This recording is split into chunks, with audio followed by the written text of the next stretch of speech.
based on Crackles with Rob's website. Now, you can do IELTS online tests easier, especially reading and writing. With Reading Test, you can use Highlight tool to highlight important words, phrases, sentences, or unhighlight text by selecting such words, then right-clicking. For the Writing Test, you can use the tool Word Count when writing. With our sample answer, many idioms and collocations for each topic are provided. Let's look at matching headings questions. Matching headings questions look like this. So in your passage, so in this case, it's the clonal colonies passage linked below. Each paragraph is labeled A to F. And what we're supposed to do is choose the correct heading, and here's the list of headings down below. We choose the correct heading for each paragraph. In other words, each paragraph will match with one of these answer choices below. We just have to find which one. Since our essay has 6 different paragraphs, we will need to find a heading for all 6 of them in this exercise. So let's learn a little bit about this question and then we'll try a sample. As you can guess, this is a main idea question. What you're supposed to do is match a heading with each paragraph, and the headings really represent the main idea of the paragraph. So they're like a title for each paragraph. In order to find the right title, you just need to figure out what the main idea is for each one. Now the headings are going to come before you read the passage. This is unique. This is the only type of IELTS reading question that you will find before the reading passage. All the other kinds, they present the reading passage first and you answer questions afterward. So this leads people to basically take 2 approaches to this type of question. Some people like to read the headings before they skim the passage, right? So you're going to skim every reading passage for about 2 to 4 minutes before you start answering questions every time. Some people like to begin with those headings in the box so that they know what to look for as they're skimming. Some people prefer to skim first and wait to read the headings until after they've done their first skimming. I recommend option number 2. The reason is some of the headings are not correct. Some of them are incorrect answers. And so in one way, it's kind of a waste of time to really spend a lot of time reading over those before you get to the reading passage. But my other concern is that when you read those first, it could affect the way you skim through the passage. If one of the headings, or more than one, are incorrect information, it might cause you to remember incorrect information as you skim the real passage. My preference would be to skim the whole passage first, get as much correct information out of that as you can, and then go make decisions as you read through each type of heading as you're trying to choose which one goes where.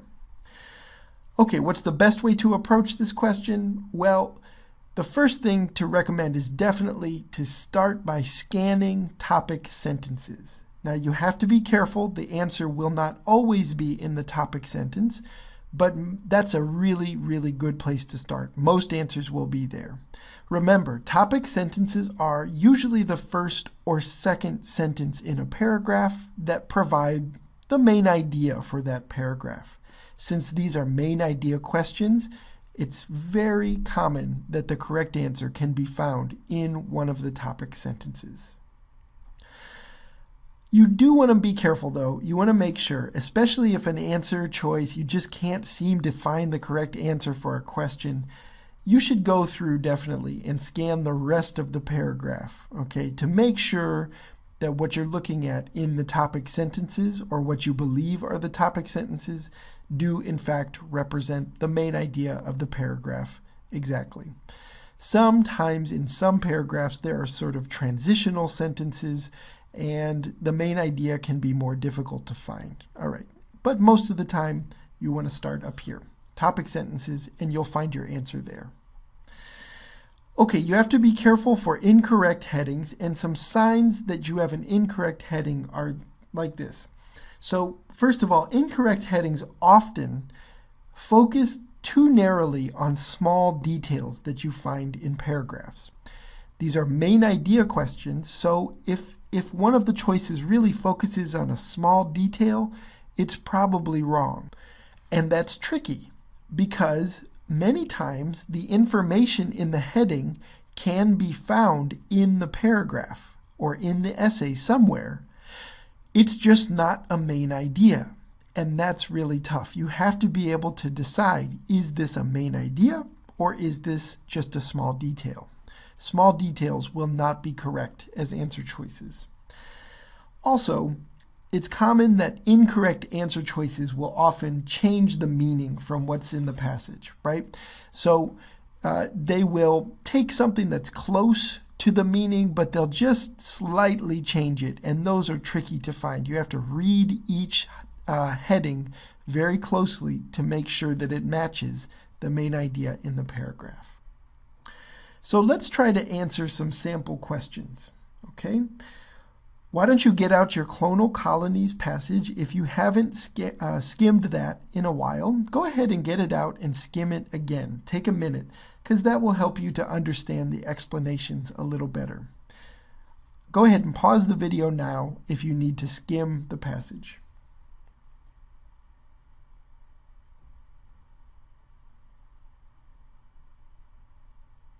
Okay, now we're ready to answer questions. So which one should you begin with? Do you want to begin in order? Should you start from top to bottom and try to go answer paragraph A first, then B, C, D, etc.? Or is there a better way? You can do that if you wish, if you like to go in order, but my suggestion is to try at least to figure out a paragraph that might be easiest to answer first. If you can find a heading that works and you are very confident about it, you can cross it off. And that's a really big advantage because then you don't have to consider it for other paragraphs that you are going to have to find headings for. For me, if I'm looking at the paragraphs, I'm going to try to find something that is easily identifiable and unique, something that is not going to come up in a lot of the different paragraphs in the essay. And to me, that paragraph is the one about Pando, okay? And if you look down below in the heading choices, there's only one heading that mentions Pando. Maybe that's the correct answer if we look at paragraph E first, because E is all about Pando. All right, so what you should do, what you would want to do as your approach to this question is to start by looking at the topic sentence. Read it, try to understand it, and then the first place I would start is to see if this answer down below that mentions Pando specifically seems correct. Okay, so let's take a look here. Let's just read it out loud. Perhaps the most famous example of a colony linked by a single rhizome is Pando, a quaking aspen colony which is widely cited as the world's heaviest organism as well as one of the oldest. Okay, now our answer choice down below says Pando may not be as large as some believe. Okay, there is no mention of that in our topic sentence at all. At this point, you may want to go and just quickly skim the rest to make sure that there's no discussion of whether this organism is not as big as people believe. And if you do that, you quickly discover that no, it is not. It is not discussed in that way. Okay, so in a sense, we're kind of back to the beginning now. All right, we don't have any more headings that mention Pando, so that little strategy didn't work as well as we hoped. So now what do we have to do? Well, we have to go back through and look at the different headings now and try to figure out which one will work.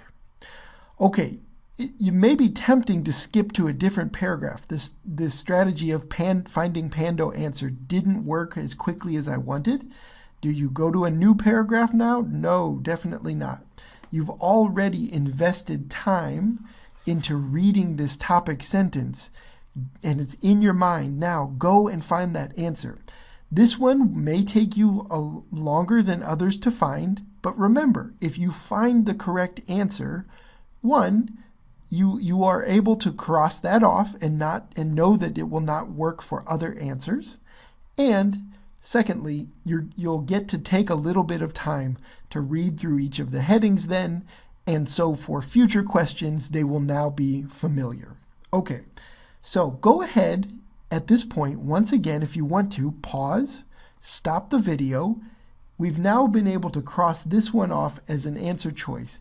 Go back through the rest of the answer choices and see if you can figure out which one of these seems to fit best with the topic sentence above. Go ahead.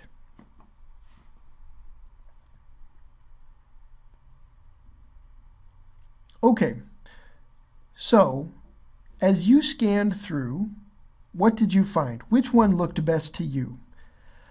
Probably you were able to cross off a few of these. I won't go through each one, but let's just go through some that are definitely not choices we would choose, right? This paragraph E is about Pando, and some of these answer choices are clearly not about Pando.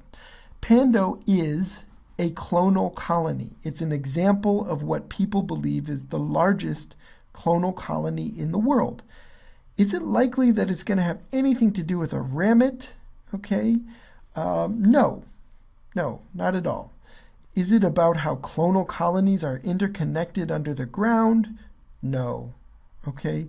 Is it about severed parts? No. Okay, so you could probably very quickly cross off several of these because they're not, this paragraph is generally about Pando and general information about this very special clonal colony. So which answer choice best resembles that? Well, you probably found that answer choice 8 is best, right? One specific tree colony that may outweigh all other organisms. Aha! This paragraph is about how large Pando is, and Pando is a tree colony. Aspen is a kind of tree. This is a good main idea paraphrase for this paragraph. Okay, let's look at a different one. Now let's say we move to paragraph B. I would choose paragraph B because I like how it starts as a definition of clonal colony. So I can imagine that my heading is going to be something related to this definition of clonal colony. All right, so let's look through. We do our strategy here. We're going to read the topic sentence. A clonal colony is a group of genetically identical, okay, identical meaning the same, individuals that have grown up in a given location, all originating vegetatively, not sexually, from a single ancestor. Okay, so this is a definition of clonal colony, and it is, okay, a group of individuals that are exactly the same, growing up in the same location, and they come from